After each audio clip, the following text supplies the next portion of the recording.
மீன் maker இருந்தால் போதும். ரொம்ப சூப்பரான, ஈஸியான ஒரு சிம்பிளான ரெசிபி ஈவினிங் ஸ்நாக்ஸ்க்கு எப்படி பண்ணுறேன்னு சொல்லிட்டு பார்க்கலாம். ஒரு கப்பளவு மீன் மேக்கரை சுடு தண்ணியில் போட்டு அது வெந்தோடனே நல்லா ஃபில்ட்ரு பண்ணி எடுத்துக்கோங்க.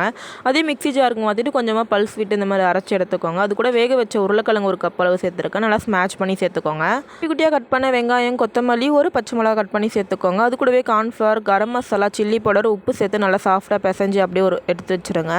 இன்னொரு பவுலில் ஒரு கப் அளவு கார்ன்ஃப்ளவர், கொஞ்சமாக சில்லி, கொஞ்சம் உப்பு சேர்த்து தண்ணி சேர்த்துட்டு நல்லா இந்த மாதிரி மிக்ஸ் பண்ணி தனியாக எடுத்து வச்சிடலாம். இப்போ இது கூடவே ஒரு கப் அளவு நான் பிரெட் க்ரம்ஸ் தனியாக அதுவும் எடுத்து வச்சுருங்க. இப்போ இந்த மாதிரி குட்டி குட்டியாக பால்ஸ் மாதிரி உருட்டி எடுத்துக்கோங்க. அது கார்ன்ஃப்ளவர் தண்ணியில் சேர்த்துட்டு இப்போ பிரெட் க்ரம்ஸ் கூட இப்படி சேர்த்துக்கோங்க. சேர்த்துட்டு இந்த மாதிரி ஃபுல்லாக ஸ்ப்ரெட் பண்ணி விட்டுருங்க. அவ்வளோதான், ஒரு பால்ஸையும் இந்த மாதிரி ரெடி பண்ணி வச்சுக்கோங்க.